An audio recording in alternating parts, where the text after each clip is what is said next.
സഹോദരീ സഹോദരന്മാരെ, ഒരു ദിവസം തിരക്കേറിയ ഒരു ഇന്ത്യൻ തെരുവുമൂലയിൽ ഒരു കെട്ട് കടലാസുകൾ പിടിച്ചുകൊണ്ട് ഒരു പത്രവിൽപ്പനക്കാരൻ നിന്നു. പക്ഷേ അദ്ദേഹം രാഷ്ട്രീയത്തെക്കുറിച്ചോ ക്രിക്കറ്റിനെക്കുറിച്ചോ തലക്കെട്ടുകൾ വിളിച്ചു പറഞ്ഞില്ല. പകരം അദ്ദേഹം നിശബ്ദമായി ഓരോ വഴിയാത്രക്കാരനോടും ചോദിച്ചു, ഇന്നു നിങ്ങൾ ദൈവത്തെ അനുഭവിച്ചുവോ? ആളുകൾ നിർത്തി. ചിലർ ചിരിച്ചു, ചിലർ മുഖം ചുളിച്ചു, ചിലർ വേഗത്തിൽ നടന്നു. എന്നാൽ കുറച്ചുപേർ നിർത്തി. കാരണം ആ ചോദ്യം ആഴത്തിൽ മുറിയുന്നു. അത് ദൈനംദിന ജീവിതത്തിന്റെ ശബ്ദകോലാഹലങ്ങളെ ഭേദിച്ച് അസ്വസ്ഥകരമായ ഒരു സത്യവുമായി നമ്മെ അഭിമുഖീകരിക്കുന്നു. നമ്മൾ തിരക്കിലാണ്, പക്ഷേ അവബോധമില്ല. നമ്മൾ മതവിശ്വാസികളാണ്, പക്ഷേ എപ്പോഴും ദൈവത്തെ അനുഭവിക്കുന്നില്ല. ആ ലളിതമായ മനുഷ്യന്റെ ചോദ്യം ഒരു തന്ത്രമല്ല, അതൊരു പ്രവചന തടസ്സമാണ്. ഇന്നു നാം കേൾക്കുന്ന സുവിശേഷത്തെ അത് പ്രതിധ്വനിക്കുന്നു. ഇന്നത്തെ സുവിശേഷത്തിൽ ആളുകൾ യേശുവിനെക്കുറിച്ച് പറയുന്നു, ഞങ്ങൾക്കവനെ അറിയുമെന്നവരെ കരുതുന്നതിനാൽ അവരവനെ തിരിച്ചറിയുന്നതിൽ പരാജയപ്പെടുന്നു. ഇതും നമ്മുടെ പ്രശ്നമാണ്. ദൈവം എങ്ങനെ പ്രവർത്തിക്കണം, എപ്പോൾ പ്രവർത്തിക്കണം, എവിടെ പ്രത്യക്ഷപ്പെടണം എന്ന് നമുക്കറിയാമെന്ന് നാം കരുതുന്നു. അവൻ നമ്മുടെ പ്രതീക്ഷകൾക്കനുസൃതമല്ലാത്തപ്പോൾ നമുക്കവനെ നഷ്ടമാകും. വൈക്കം മുഹമ്മദ് ബഷീറിന്റെ കഥകളിൽ ഹാബേലിനെപ്പോലുള്ള ലളിതനായ ആളുകളെ നാം കണ്ടുമുട്ടുന്നു. സാധാരണക്കാർ പലപ്പോഴും അവഗണിക്കപ്പെടുന്നു. എന്നിരുന്നാലും മറ്റുള്ളവർക്ക് കാണാത്തത് ഹാബേൽ കാണുന്നു. മഴയ്ക്ക് ശേഷമുള്ള വിള്ളലുള്ള ഭൂമിയിൽ, അയൽക്കാരന്റെ വിശപ്പിൽ, ശാന്തവും വിശ്വസ്തവുമായ സ്നേഹത്തിൽ അവൻ ദൈവത്തെ കണ്ടെത്തുന്നു. അവൻ വലിയ ദൈവശാസ്ത്രം സംസാരിക്കുന്നില്ല, അവൻ അവബോധത്തോടെ ജീവിക്കുന്നു. അത് അപകടകരമാണ്. കാരണം അത് നമ്മളെക്കുറിച്ച് എന്തെങ്കിലും വെളിപ്പെടുത്തുന്നു.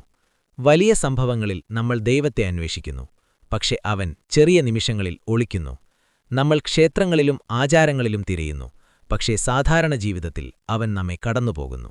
ദൈവം ഇതിനകം തന്നെ സന്നിഹിതനാണ്, പക്ഷേ നമ്മളെല്ലായ്പ്പോഴും ശ്രദ്ധിക്കുന്നില്ല. പിന്നെ ഫാദർ സോസിമയുടെ ശബ്ദം വരുന്നു. അദ്ദേഹം പറയുന്നു, ദൈവത്തിന്റെ എല്ലാ സൃഷ്ടികളെയും സ്നേഹിക്കൂ, എല്ലാ മണൽത്തരിയും. അവൻ നമ്മെ വെല്ലുവിളിക്കുന്നു. കാണുന്ന വ്യക്തിയെ സ്നേഹിക്കാൻ കഴിയുന്നില്ലെങ്കിൽ കാണാത്ത ദൈവത്തെ എങ്ങനെ സ്നേഹിക്കാനാകും? ഇത് എളുപ്പമല്ല. കാരണം ദൈവം നമ്മുടെ അടുക്കൽ വരുന്നത് ബുദ്ധിമുട്ടുള്ള വ്യക്തിയിൽ, ശല്യപ്പെടുത്തുന്ന അയൽക്കാരനിൽ, തകർന്ന ബന്ധത്തിലാണ്. ആശ്വാസത്തിലല്ല, വെല്ലുവിളിയിലാണ്. സിദ്ധാന്തത്തിൽ നാം ദൈവത്തെ കണ്ടുമുട്ടുന്നില്ല, സ്നേഹത്തിലാണ് നാം അവനെ കണ്ടുമുട്ടുന്നത്. പ്രത്യേകിച്ചും ആ സ്നേഹം നമുക്കെന്തെങ്കിലും നഷ്ടപ്പെടുത്തുമ്പോൾ. ഇപ്പോൾ സുവിശേഷം നമ്മെ കൂടുതൽ ആഴത്തിലേക്ക് കൊണ്ടുപോകുന്നു. യേശു പറയുന്നു, എന്റെ സമയം ഇതുവരെ വന്നിട്ടില്ല. ആളുകൾ നടപടി പ്രതീക്ഷിക്കുന്നു, ഉടനടി നടപടി. പക്ഷെ യേശു നിരസിക്കുന്നു. എന്തുകൊണ്ട്? കാരണം ദൈവം നമ്മുടെ ഷെഡ്യൂൾ പിന്തുടരുന്നില്ല. ദൈവം നമ്മുടെ പ്രതീക്ഷകളാൽ നിയന്ത്രിക്കപ്പെടുന്നില്ല. നമുക്കിപ്പോൾ ഉത്തരങ്ങൾ വേണം, ഇപ്പോൾ രോഗശാന്തി വേണം, ഇപ്പോൾ പരിഹാരങ്ങൾ വേണം. എന്നാൽ ദൈവം ദൈവിക സമയത്തിനനുസരിച്ച് പ്രവർത്തിക്കുന്നു എന്ന് യേശു വെളിപ്പെടുത്തുന്നു. ഇത് ബുദ്ധിമുട്ടാണ്, കാരണം അത് നമ്മെ നിയന്ത്രണത്തിൽ നിന്ന് വിശ്വാസത്തിലേക്ക് മാറ്റാൻ ആവശ്യപ്പെടുന്നു.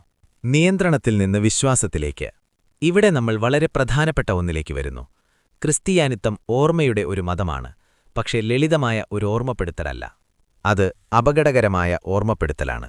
ഭൂതകാലത്തെക്കുറിച്ച് ചിന്തിക്കാൻ വേണ്ടി മാത്രമല്ല നമ്മൾ യേശുവിനെ ഓർക്കുന്നത്. ഇന്നു നമ്മുടെ ജീവിതം രൂപാന്തരപ്പെടുന്നതിനായി നമ്മൾ ഓർക്കുന്നു. അവന്റെ കഷ്ടപ്പാട്, സ്നേഹം, അവന്റെ അപ്രതീക്ഷിത വഴികൾ എന്നിവ ഓർക്കുമ്പോൾ നമ്മുടെ ഉള്ളിൽ എന്തോ സംഭവിക്കുന്നു. നമുക്കതുപോലെ തുടരാൻ കഴിയില്ല. ഈ ഓർമ്മ നമ്മുടെ ആശ്വാസത്തെ തകർക്കുന്നു, നമ്മുടെ പ്രതീക്ഷകളെ വെല്ലുവിളിക്കുന്നു, നമ്മെ വ്യത്യസ്തമായി ജീവിക്കാൻ വിളിക്കുന്നു. അപ്പോൾ ഇന്ന് ആ ചോദ്യം ഇപ്പോഴും നിലനിൽക്കുന്നു. ഇന്ന് നിങ്ങൾ ദൈവത്തെ അനുഭവിച്ചോ?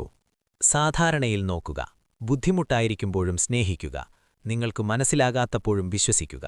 ദൈവം സന്നിഹിതനാണ്, മറ്റെവിടെയുമല്ല. ഭൂതകാലത്തിൽ മാത്രമല്ല, അത്ഭുതങ്ങളിൽ മാത്രമല്ല, ഇവിടെ, ഇപ്പോൾ, നിങ്ങളുടെ ജീവിതത്തിലും. പക്ഷേ നിങ്ങൾ നോക്കുന്നിടത്തായിരിക്കില്ല അവൻ നിൽക്കുന്നത്. തിരിഞ്ഞു നോക്കുക, വീണ്ടും നോക്കുക. വൈകിയാലും പോരാട്ടത്തിലും ആശയക്കുഴപ്പത്തിലും എല്ലാം അവൻ അവിടെയുണ്ട്. ദൈവത്തെ ഓർക്കുക മാത്രം ചെയ്യരുത്, അവനെ അനുഭവിക്കുക, ഇവിടെ, ഇപ്പോൾ. ആമേൻ. Thank you for watching.